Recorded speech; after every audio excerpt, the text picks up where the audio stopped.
Hey guys, it's Heather from Tomatoes, Puppies, and Everything Gardening. It's a beautiful Saturday, and I thought I'd give you an update on the indoor tomato plant experiment. I bet you didn't think it was still going on, but it is. Um, that plant is still kicking. I mean, it's crazy. I thought it was going to die, then I felt sorry for it, and I started treating it. It was having either a magnesium or phosphorus deficiency, and I'm amazed at the progress in just 7 days. Maybe even 5. I have to calculate, go back and look at my pictures and see, but let's go have a peek. If you remember, I ended my indoor tomato plant experiment a couple months back. I brought the plant outside just to see what it would do, left it in the same pot, and I started to notice around the beginning of June it was struggling. I didn't know if it was some kind of virus or mold or some kind of issue going on. So it also reminded me of magnesium deficiency. So I went ahead and started treating it with my Tums water.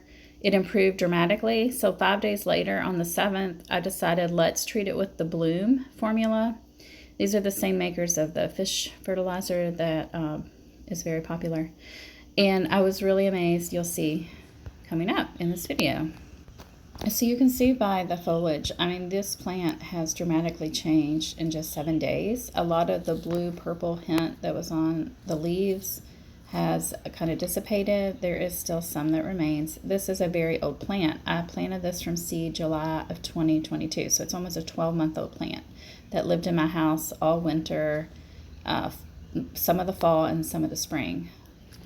And so I think, since this guy really wants to live and he is really trying, he's even putting out new blossoms, I'm going to put him in this bigger pot. He's been in that little pot, that ceramic pot, for what? I'm thinking since November, when he was an indoor plant.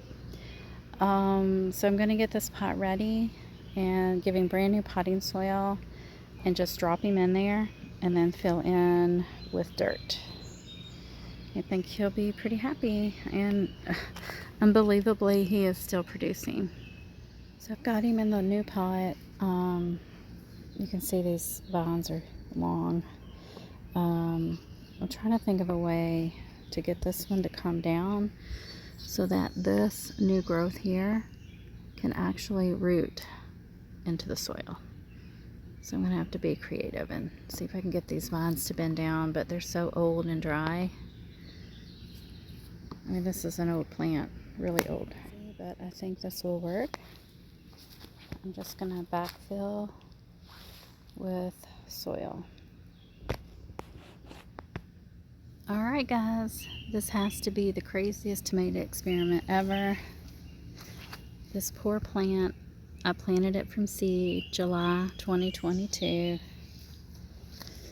and I guess we're just going to see how long we can keep him alive.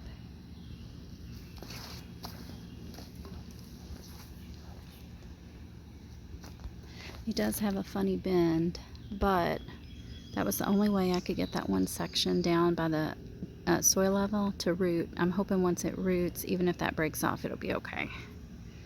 Okay, so let's go look at the sucker that I cut off of this indoor plant.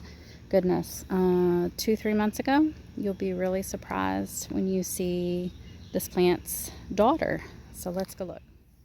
So this is a sucker I took off of my indoor plant while it was still living indoor inside my kitchen. I rooted the sucker in water, and then on April the 1st, I planted it outdoors in this container you see down there, which is not very big at all.